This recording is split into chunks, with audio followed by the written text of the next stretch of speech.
사무엘하 3장 22절 다윗을 중심으로 한 인물들을 우리가 살펴보고 있습니다. 인물 모형, 인물 안에 복음의 의미들이 다 숨겨 있습니다. 오늘 요압 장군 다윗의 거의 5, 6팔이었나요? 휘하장수 중에서 정말 신복 중의 신복이었고 요압에 대해서 살펴보겠습니다. 자, 사무엘하 3장 22절 3장 22절 함께 있습니다. 시작. 다윗의 신복들과 요압이 적군을 치고 크게 노력한 물건을 가지고 돌아오니 아브넬은 이미 보냈음을 받아 평안히 갔고 다윗과 함께 헤브론에 있지 아니한 때라. 아멘. 네, 감사합니다. 아버지 예수님, 예수님의 은혜 평강이 넘치시기를 축원합니다. 아멘. 네, 오늘 함께 읽으신 사무엘하 3장 22절 중심으로 또 18장 14절, 19장 13절 찾아보겠지만 본문을 토대로 안타까운 요압의 모습이라는 제목으로 말씀드리겠습니다. 안타까운 요압의 모습.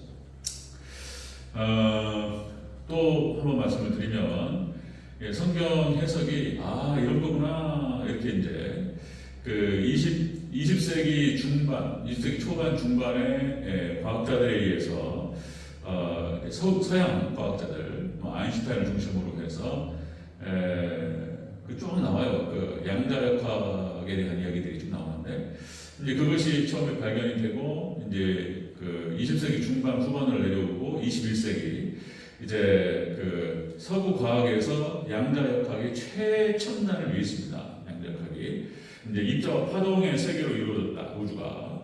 그리고 모든 우주 만물이 입자와 파동으로 진행된다라고 하는 사실을 발견했어요. 그런데 이것이 불확정성에 중첩되어 있고 얽혀 있고 도무지 알 수가 없다는 거예요. 자, 이제 그거를 발견하고 이제 그리고 난 다음에 성경을 보니까 성경이 양자역학의 세계하고 똑같은 거예요. 그래서 이게 그래서 2000년 동안 논란도 많았고 여러 가지 이단도 많이 생겼고 성경 해석에 있어서 많은 견해 차이가 있었고 그랬다는 거예요. 삼일체론도 양자역학이에요. 그러니까 1 플러스 1 플러스 1 플러스가 이게 하나가 된다는 거예요.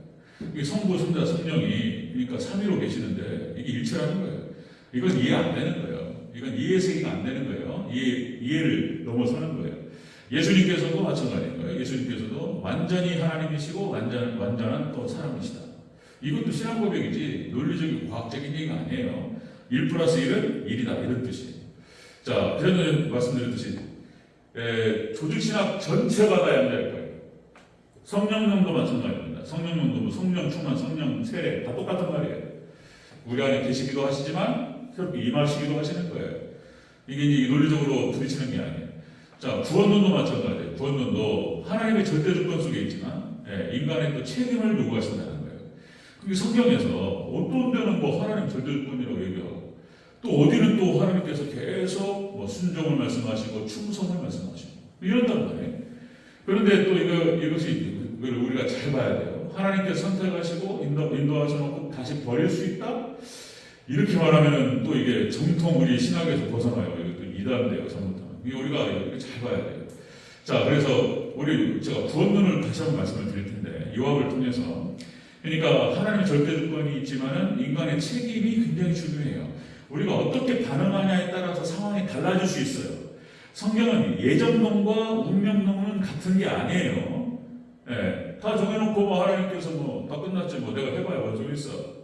잘해봐야 또 하나님 정하신 대로 가는 것이지. 이거 아니에요.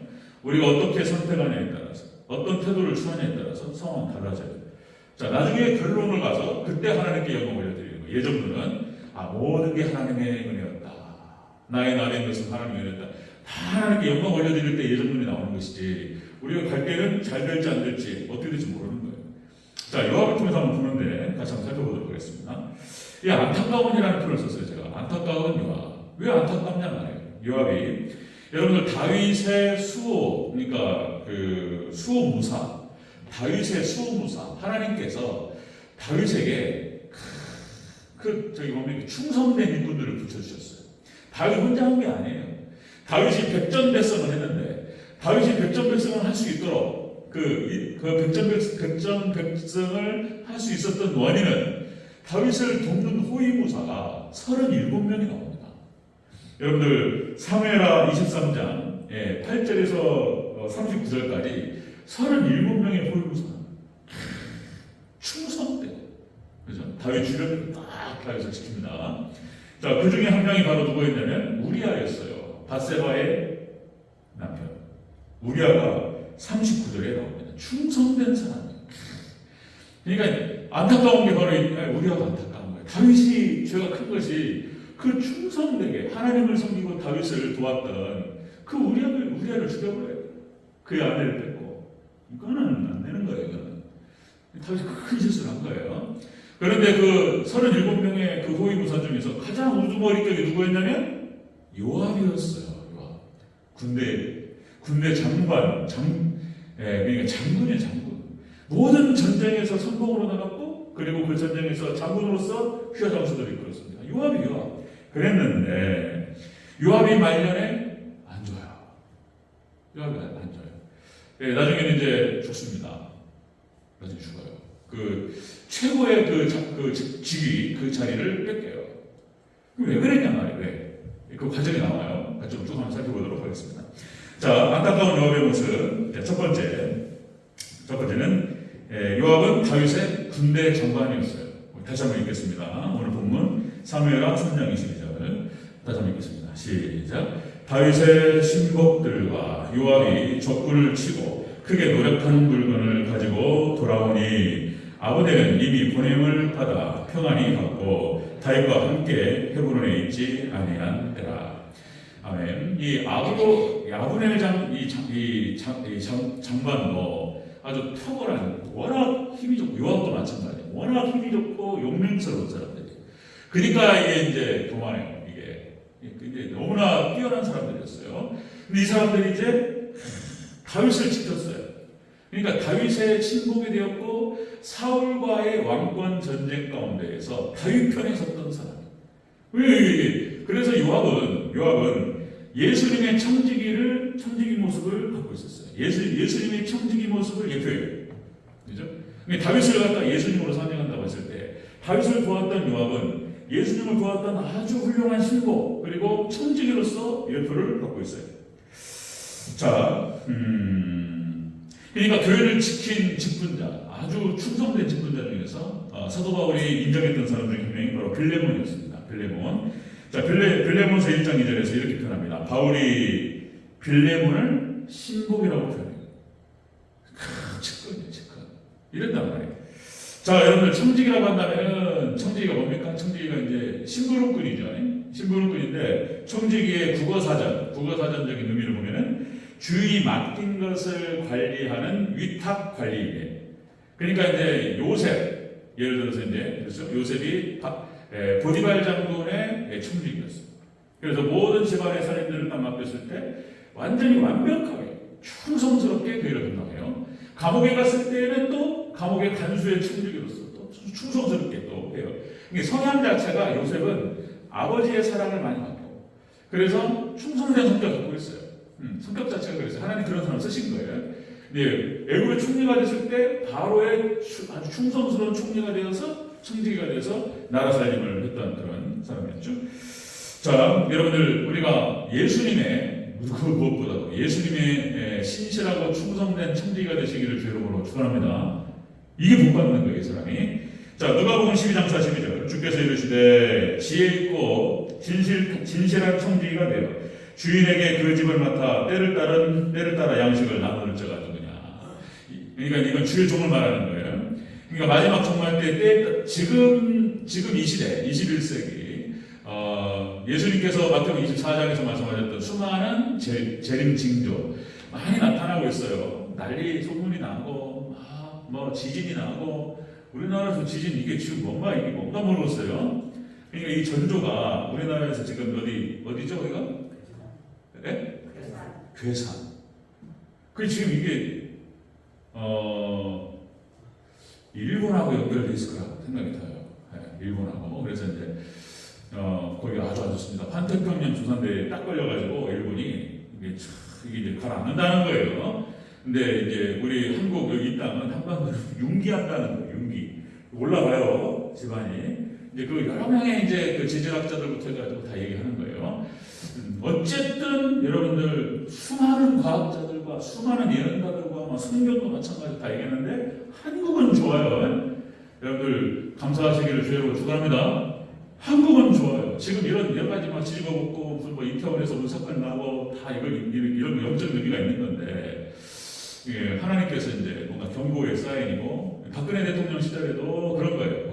이제 박근혜 대통령이 그러니까 뭐 할랄인가요? 할랄 그러니까 이제 이슬람 회사를 데려갔어요. 이슬람 사람들이 우리나라에 들어오는데 중요한 발판 역할을 했던 회사고 그런데 그걸 허락한 사람이 박근혜 대통령이에요. 예. 그 음식과 그 문화, 이슬람 문화들이 들어오는데 그러니까 하나님 때린 거예요. 많은 기독교 학자들과 그렇게 이제 해석을 합니다. 이슬람이 들어오는데 거기서 발판 역할을 했다. 있을 수 없는 일인 거예요. 자, 이번에 또 이제 윤석열 대통령 그러면 안 되는 거죠. 예. 우상 숭배하고 지금 뭐 귀신, 뭐 점치는 사람들하고 같이 어울리고 지금 뭐 정죄를 받아서 정책을 움직이고 뭐 이런 거 안 되죠. 그러니까 하나님께서 지금 어떻게 인도하실지 모르겠는데 지켜볼 일이에요. 그러나 어쨌든 우리 한국은 다시 말씀드리면 잘 됩니다. 믿으시길 주여로 축원합니다. 한국은 잘 돼요. 한국은. 자, 그러니까 어쨌든 지금 우리 한국 땅은 한국 교회가 살아있고 새벽에 기도하고 이런 사람 있는 거예요. 하나님 또 이렇게 예배 드릴 때마다 하나님 이 나라와 이 민족을 지켜주시옵소서 이렇게 기도하는 사람들이 있는 거예요. 이 기도를 들어가 하실 줄로 믿습니다. 그런 거예요. 자, 기도서 1장 7절 그러니까 이렇게 표현합니다. 이 감독이라고 표현하는데 이게 여기 주 앞에 이게 그 특별한 직분을 맡아서 그 교회를 갖다가 그 이렇게 섬기는 그런 사람들. 자, 감독은 하나님의 청지기로서 충만할 것이 없고 제 고집대로 하지 아니하며 더러운 이득을 탐하지 아니하며 충성된 청지기가 되어야 되는 거예요. 하나님의 예수님의 충성된 청지기. 그럼 하나님께서 주시는 거예요. 그 다음에 또 베드로전서 4장 10절 각각 은사를 받은 대로 하나님의 여러 가지 은혜를 맡은 선한 청지기 같이 너희가 서로 봉사하라. 아멘. 네, 이렇게 오늘 식사 맛있게 했어요. 네, 너무나 잘 차리셨고 이게 이제 너무 흡족하게 잘 먹었습니다. 그런 게 이제 이렇게 서로 봉사하고 서로 섬기라 이렇게 말씀하셨어요. 자, 다윗의 군대 장관이었던 이 요압은 수많은 금방 말씀드렸듯이 다윗이 치루었던 모든 전쟁에서 선봉으로 나가고 가장 중요한 위치에서 워낙 힘이 장사하고 용맹스럽고 그래서 그냥 다윗의 왕권이 세워지는 데 있어서 1등 공신이에요. 1등 공신이에요. 개국 공신입니다. 요압이 세상에 이런 충성된 청지기의 모습을 가지고 있었다라고 것입니다. 자, 이게 안타까운 거예요. 자, 안타까운 요압의 모습 이렇게 예수님의 청지기로서의 모습을 갖추고 있었는데 이것이 100% 순수했느냐? 이건 또 아니었다고 보는 거예요. 이게 자, 두 번째 보겠습니다. 두 번째 안타까운 요압의 모습. 자, 압살롬의 심장을 찌릅니다. 요압이. 자, 우리 뒤로 보겠습니다. 사무엘하 18장 쭉 뒤로 한번 넘기셔서 18장 14절. 18장 14절 다윗이 그랬어요. 너그러이 대해달라. 내 아들 압살롬을 죽이지 마라. 근데 죽여버렸어요. 사무엘하 18장 14절 한 목소리 같이 했습니다. 시작. 요압이 이르되 나는 너와 같이 지체할 수 없다 하고 손에 작은 창 셋을 가지고 가서 상수리나무 가운데에서 아직 살아있는 압살롬의 심장을 찌르니 15절도 있습니다. 시작. 요압의 무기를 든 청년 10명이 압살롬을 에워싸고 쳐 죽이니라. 아멘. 자, 여러분들 그 앞에 사무엘하 18장 5절에서 18장 5절도 읽을까요? 바로 앞에 있으니까 18장 5절 내 아들 압살롬을 너그러이 대해달라. 자, 18장 5절 읽습니다. 시작. 왕이 요압과 아비새와 이때에게 명령하여 이르되 나를 위하여 젊은 압살롬을 너그러이 대우하라 하니 왕이 압살롬을 위하여 모든 군지관에게 명령할 때에 백성이 다 들으리라. 아멘. 자, 반역을 했어요. 다윗, 아버지 뒤에서 칼로 아버지를 찌르려고 했습니다. 찌른 거예요. 이런 일이 있을 수가 없죠. 예루살렘을 빠져나갈 때 다윗이 울면서 나갔습니다. 어떻게 이럴 수 있는가? 자기를 따르던 휘하 장수들 압살롬 편에 붙었고, 그 다음에 많은 백성들조차도 등을 돌렸다. 이게 무슨 일인가? 그런데 압살롬의 군대와 다윗의 군대가 붙었는데 하나님께서 다윗의 손을 들어주셨습니다. 압살롬이 도망가다가 그전에 말씀드렸듯이 상술이 머리가 멋있었어요. 머리가 길고 휘날리면서 압살롬이 쫙 사자같이 화려하죠. 머리가 쫙 생기고 그냥 기가 막히게 생겼어요. 도대체 얼마나 생겼는지 한번 보고 싶어요. 사람들이 딱 보면 반할 정도로 다윗도 아주 아름다운 그런 청년이었고 압살롬이 아버지를 빼다 밟았고 그렇게 멋있어. 사람들이 딱 보고만 해버려요. 그런데 그냥 그 머리카락이 상술이 나오면 딱 걸려가지고 대롱대롱 매달려 버렸어요. 하나님께서 한 치신 거예요. 그러니까 분명히 다윗이 그랬어요. 요압과 아비새와 이때 그러니까 휘하 장수들 신복들에게 내 아들 나를 위하여 나를 보고 압살롬에게 손대라. 너그러이 대해주고 그리고 주지 마라. 그런 뜻이에요. 그거를 모든 백성 앞에서 부탁하고 명령했어요. 그랬는데 가가지고 심장을 찔러버렸어요. 그냥 이런 싸가지 없는 해가지고 그냥 아버지 부모를 몰라보는 거 해가지고 이게 하나님이 하신 건데 압살롬 가가지고 심장을 찔르고 10명이 따라가가지고 때려 죽였어. 그것도 10명이 왜 10명? 그냥 하나님께서 심판하셨다 이렇게 볼 수 있는 건데 어쨌든 간에 자 압살롬은 지금 어떻게 뭡니까? 자 다윗 왕의 부탁과 명령을 어겼어요. 이건 무엇을 의미하냐면 자 여러분들 안타까운 이 압살롬의 모습 속에서 청지기 모습이 있었는데 자 예수님의 부탁과 말씀을 어겨버리는 그런 모습이 나타난다는 거예요. 그렇게 볼 수 있는 거예요. 다윗이 크게 슬퍼했습니다. 넷째 아들 압살롬 결국에는 아버지를 갖다가 편협하고 나를 편협하고 뒤에서 이런 일을 벌였지만은 아들이잖아요. 아들이었기 때문에 그 아들을 살리고 싶었어요. 그런데 요압은 입장이 달라요. 요압은 그건 아버지 당신과의 관계고 내 입장은 요압 입장에 봤을 때 만약에 압살롬이 반역을 성공했으면 요압도 죽는 상황인 거예요. 그러니까 요압 장군 입장에 봤을 때는 다윗은 다윗 문제고 다윗왕은 다윗왕 문제고 내 입장은 나도 죽을 뻔했단 말이에요. 지금 그냥 살려둘 수가 없어요. 그냥 가가지고 분노가 그러니까 이 행동 속에서 요압 장군의 본심이 나와요.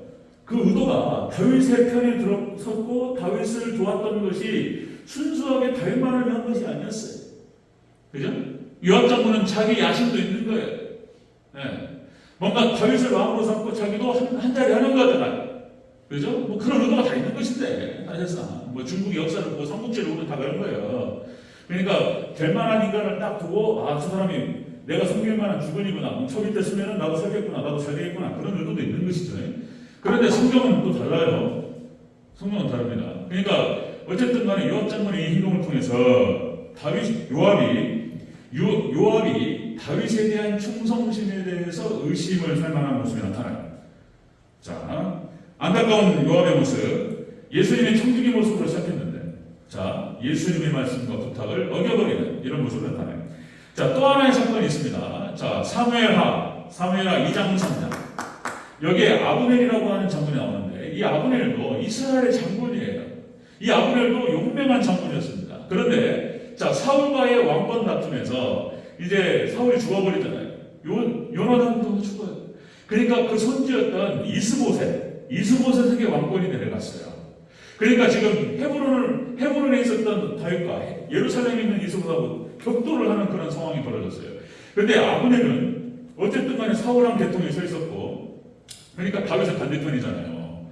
자, 그런데 이제 여기서 어떤 일이 벌어졌냐면, 이 아브넬이 딱 상황을 보니까, 자, 다윗은 뭐라고 할까요? 산전수전을 겪은 이게 용사예요, 다윗은. 그리고 골리앗을 잡은 사람이잖아요. 그 백성들이 추앙하는 인물이고, 이스보셋은 이건 희망이 없어요. 이거는 온실 속에 화초가 돼가지고 이건 뭐 어려가지고 뭐 불안불안해 솔직히. 여기 밑에 섰다가는 아브넬 자기도 이거 안 될 것 같아. 그래서 투항해버려요. 아브넬이 다윗에게 투항을 하면서 이제 당신을 섬기겠나이다. 그러니까 다윗이 웰컴 딱 받아들였어요. 아브넬을 받아들여가지고 그래 잘했다. 그래가지고 음식을 대접하고 융숭하게 환영합니다. 그런데 어떤 일이 있었냐면 자 앞에서 여러분들 기브온 전쟁이라고 해가지고 그러니까 사울과 다윗과 전쟁이 벌어졌을 때 그러니까 이제 이 요압 장군의 동생이에요. 동생이 있던 아사헬을 아사헬이 전쟁이 벌어졌는데 아브넬이 보이니까 막 쫓아간 거예요. 나랑 한번 겨루자. 아사헬이. 그러니까 아브넬이 딱 봤을 때 요압의 동생이란 말이에요. 그러니까 이제 죽이고 싶지 않았어요. 난 너무 안 싸웠나? 예.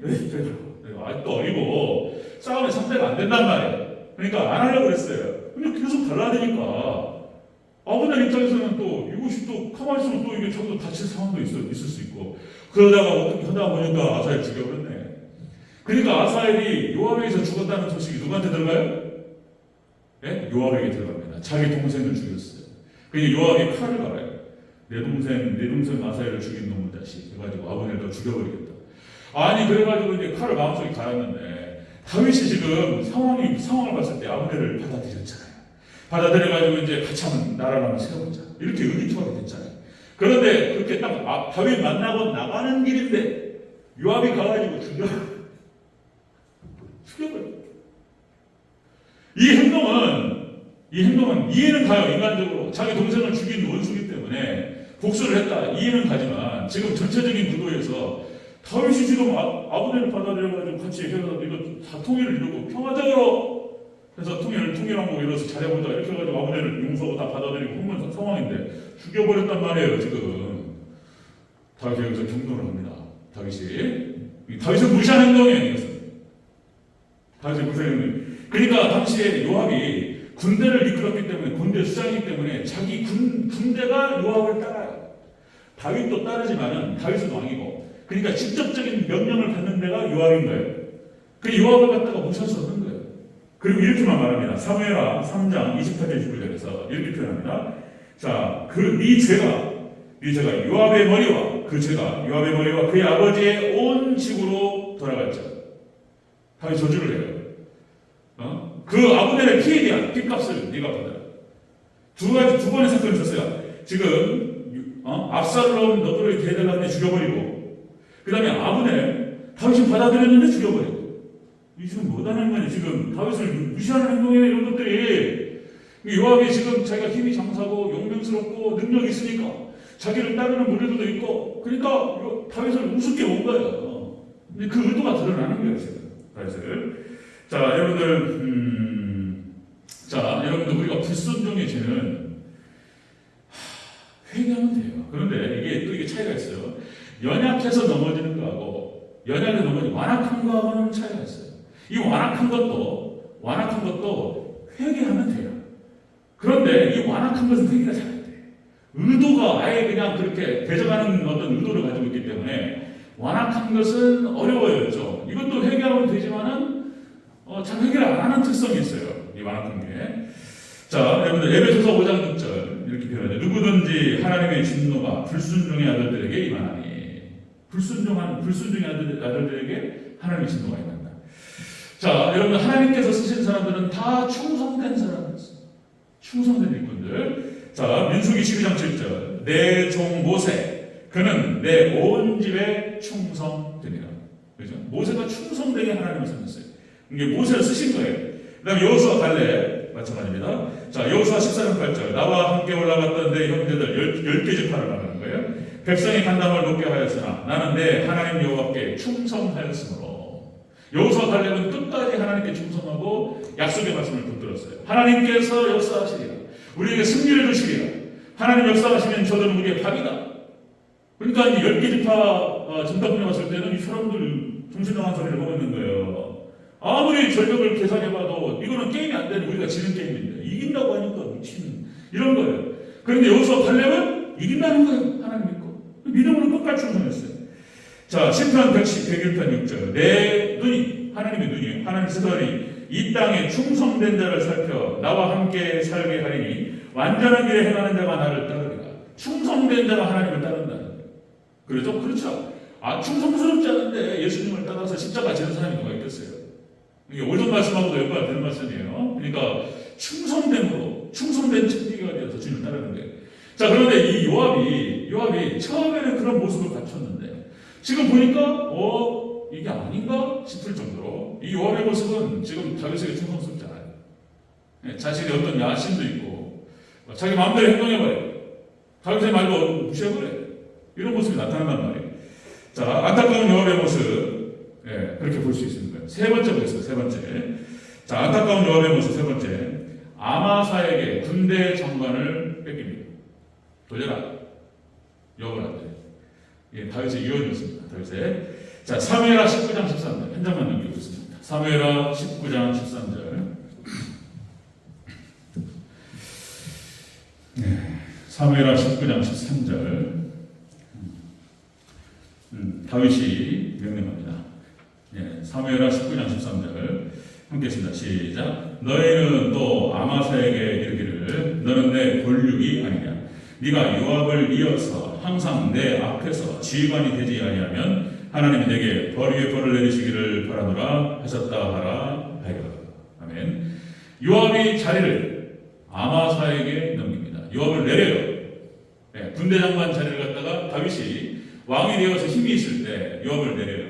그래서 아마사에게 이양시킵니다. 그러니까 이제 요압은 자기 자리를 뺏기게 됩니다. 자, 축복의 직분을 빼앗겼어요.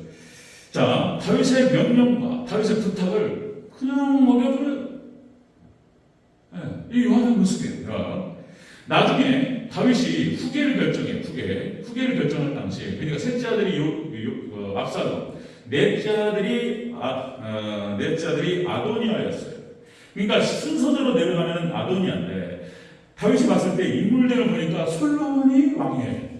솔로몬이 왕감이라고. 근데 아도니아는 내가 장남 아니냐 말이야, 장남. 위에 형들은 다 죽었고, 우리가 장남이니까 아도니아가 이제 자기가 왕권이 될 거라고 봤어요, 자기 혼자. 그래가지고는 솔로몬을 제외시키고, 요압장부터 해가지고 몇 명을 싹 불러모아가지고 전체를 베풀고, 자기가 왕이라고 선포한 거예요. 그런데, 하나님의 뜻은 달랐어요. 하나님의 뜻은 이제 선지자를 통해서, 그리고 또 이제 거기서, 밧세바가 뒤에서 이제, 밧세바가 누구예요? 솔로몬의 어머니가 누구예요? 밧세바예요. 솔로몬의 어머니가 밧세바예요. 그러니까 어머니가 뒤에서 이제 저 정도 하죠. 다 하나님께 역사하시는 거예요. 이렇게 그래서 이제 당신의 의견이 그렇지 않냐? 왕감은 솔로몬이라고 하지 않았느냐? 상황이 이렇게 됐는데 어떻게 할 거냐? 다윗이 선지자 부르고 몇 명 거기 피하장 부자 불러가지고 다윗의 유언으로 다음 왕은 솔로몬이다 선포해버려요. 다윗을 선포했는데 누가 감히 까불어요? 현재 왕이 내 후계는 솔로몬이라고 선포해버렸는데 누가 거기서 뭐라고 할 수 있냐 말이에요. 그래야 솔로몬이 왕이 되어버립니다. 그 소리가 이제 저기 헤브론에 싹 모여가지고 자기들이 왕이라고 모였단 말이에요. 그러니까 거기에 딱 들어가니까 다 도망가고 그랬어요. 여기서 문제는 또 뭐냐면은 이 요압 장군이 다윗의 의도에 반대해서 아도니아를 지지합니다. 이게 세 번째예요. 지금 세 번째. 아도니아를 지지해요. 다윗은 솔로몬을 주목했는데 아도니아를 소개했다고? 있을 수 없어요. 역시 다윗에 대한 관심, 욕심을 갖고 있는 거예요. 여러분들 하나님께서 그런 경향이 있습니다. 그러니까 하나님께서 세우시고 근데 이게 이제 어떤 하나님께 대적을 하거나 불순종하거나 대적을 하면 내리셔요. 일단은 여러분들 루시퍼 이 사탄이 되는데 이사야서 14장 12절 15절 천사장이었고 하나님을 경배하고 하나님을 찬양하는 가장 중요한 자리를 가지고 있었던 루시엘이 뭐라고 그러냐면 이사야서 14장 13절에 내 마음에 이르기를 못 별 위에 내 자리를 높이리라 지극히 높은 이와 같아지리라. 하나님과 같이 맞짱을 보겠다는 거예요. 이 천사장이 지금 루시엘 이렇게 표현하는 거예요. 자, 하나님께 선포하십니다. 수월 곧 구덩이 맨 밑으로 떨어짐을 당하리라. 하나님께서 버려버리셔요. 네, 하나님께 딱 대접을 하니까 하나님께서 딱 내리셔요. 그래서 루시엘이 루시퍼로 호칭을 변경하고 그리고 사탄이 됩니다. 그 다음에 또 사울도 마찬가지입니다. 사울도 역시 전쟁을 승리해서 하나님 세워주셨고 하나님 의지하면서 그게 나가는 건데 전쟁 승리하고 돌아와가지고 자기 기념비를 세우고 그리고 아말렉과의 전투에서 하나님 불순종하고 다 죽이라 했는데 또 살려보고 지 마음대로 한단 말이에요 지금. 그리고 하나님의 뜻이 다윗으로 흘러가는 것을 뻔히 알면에도 불구하고 끝까지 거부했어요. 끝까지 불순종하고 거부했습니다. 이게 사울을 하나님 내리셨어요. 그리고 하나님께서 지위를 박탈시키셨어요. 다른 사람을 세우셨어요. 하나님께서 다윗을 세우셨던 거예요. 자, 요압의 최후는 그거였습니다. 요압의 최후는 열왕기상 2장 6절에서 다윗이 죽으면서 유언을 남겨요. 죽으면서 유언을 남기는데 첫 번째가 뭐였냐면 그거예요. 너는 하나님을 숨기고 마음을 다하고 뜻을 다하고 네 목숨을 다하여 하나님을 사랑하라. 그리고 너는 말을 많이 두지 말고 여호와의 법칙을 늘 내 곁에 두고 그것을 묵상하고 하나님께 기도하면서 이스라엘을 다스리라. 이게 왕에게 주는 그 가장 중요한 유언을 남기고 두 번째가 뭐였냐면 열왕기상 2장 6절에서 이렇게 유언합니다. 네 지혜대로 행하여 네 지혜대로 행하여 요압을 말하는 거예요. 그의 백발이 평안히 수월에 내려가지 못하게 하라.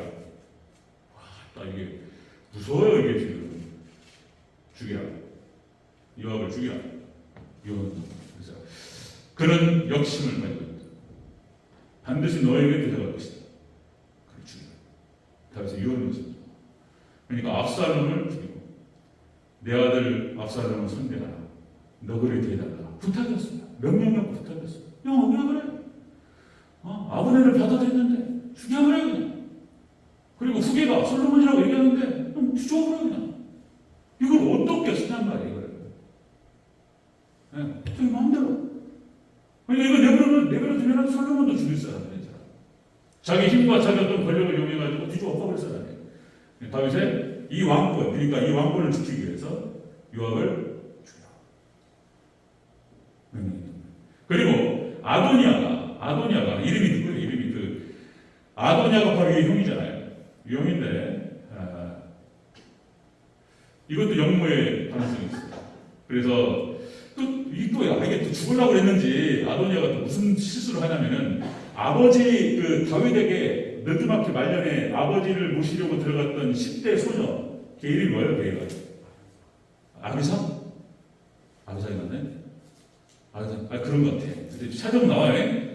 아니 아도니아가 걔를 달라고 했다고. 그러니까 솔로몬이 이런 아버지를 모셨던 숨털 하나 되진 않았지만은 어쨌든 간에 다윗의 후처 정도의 수준이란 말이에요. 근데 그거 갖다가 달라고? 자기가 달라고? 워낙 이쁘고 이렇게 그러니까 달라고 그것을 빌미로 죽여버려요. 아도니아 죽게 됩니다. 아도니아 죽고 그래서 그 다음에 요압도 죽습니다. 그래서 축복의 자리를 박탈당하고 말년에 아주 비참하게 됐습니다. 그러니까 지금 우리가 이 요압을 통해서 봐야 될 것은 뭐냐? 다시 한번 예수님의 청지기 모습으로 시작을 했는데 예수님의 부탁과 말씀을 먹여버리고 뒤집어버려 그냥 웃을 줄 알고 그냥 그리고 결국 나중에는 이 20분을 빼앗기고 비참한 말년으로 끝나게 되는 그런 안타까운 모습이 요압에게 나타난다라고 봅니다. 자, 여기서 우리가 한 가지 꼭 살펴볼 것은 그러니까 우리가 결정론, 운명론으로 나는 한번 믿었으니까 나는 누구 총까지 그리고 마음대로 사는 건 아니라고요. 그거는 구원파라고 그게 구원파. 그러니까 다시 말씀드리면 예수 그리스도를 믿는 믿음 안에서 의롭다라고 칭하심을 받았단 말이에요. 그런데 그 칭의가 성화의 과정이 없다면 예수님을 닮아가고 큰 몸부림치면서 말씀대로 살려고 하는 그런 몸부림이 없다면 그 칭의를 의심해 봐야 된다. 이것이 바울 신학의 전문가들이 하는 얘기예요. 우리 한국에 나온 세계적인 신학자 김세현 박사, 서울대 출신에다가 칼빈 하여튼 유수의 미국의 신학교를 졸업하고 바울 신학 분야에서는 세계적인 1등 김세현 박사. 세상에 그 김세현 박사를 총신에서 모셨는데 정치로 밀어버렸어요. 하여튼 교담도 어려워. 지금은 말년에 엉터리 하도 많아가지고 그 김세현 박사가 우리 총신에 딱 오는 순간 전 세계의 보수신학과 정통신학을 바울 신학을 전공하는 사람들 다 총신도 볼 텐데, 예? 세계적인 신학교로 교수 하나 잘 들어오는 순간 학교가 떠버려요. 그런데 저기 캐나다 밴쿠버의 리전트 칼리지, 아무것도 몰라요. 칼리지 그냥 신학교예요. 근데 제임스 패커가 걸로 딱 가는 순간 전 세계적인 신학교가 된 거예요. 제임스 패커, 여러분 하나님을 아는 지식부터 해서 청교도, 21세기 청교도 마지막 청교도라고 얘기할 수 있는 세계적인 학자예요. 예, 거기 딱 가는 순간 그냥 캐나다 밴쿠버 리전트 칼리지 이렇게 돼요. 김세현 박사 왔는데 세상에 유럽에 정치적으로 밀려가지고 떠나셨어요. 안 싸워. 알았다고 내가 가겠다. 왜 그러냐. 미국을 떠나셨어요. 자, 이거는 그냥 여론이고, 여담이고. 자, 여러분들 요압이 이렇게 된 거예요. 요압이. 그래서 우리가 정말 결정론적으로, 운명적으로 믿었으니까, 그러니까 아니 믿음이 있으니까 끝까지 충성된 청직으로 충성하시기를 주여로 축원합니다. 저도 마찬가지고, 항상 경각심을 잃지 않고 더 열심히 이렇게 하나님께 말씀, 더 예수님을 닮아가는 방향으로, 말씀을 순종하는 방향으로, 아니면은 축복의 자리를 빼앗길 수도 있다. 내리세요. 그게 또 예레미야 나옵니다. 예레미야 나와요. 예레미야 저기 토기장에 비유해서 잘 빚었는데 이게 엉터리야. 딱 보니까 깨버려요 그냥. 하나님 그렇게 말씀하세요. 내가 쓰려고 했는데 충성스럽지 못하면 깨버린다. 그런데 안 쓰려고 했는데 이거 무슨 엉터리인데 이게 잘한단 말이에요. 그럼 쓴다는 거예요. 그게 예레미야서에 나와요. 자, 그러니까 우리 과정이 중요해요. 과정. 다시 한번 끝까지 예수님 가는 그날까지 우리가 충성되게 주님을 섬기고, 누구예요? 그 요나단처럼, 다윗을 사랑해서 다윗을 찾았던 그런 요나단처럼 인정받는 하나님의 예수님의 좋은 천지가 되시기를 주여로 축원합니다.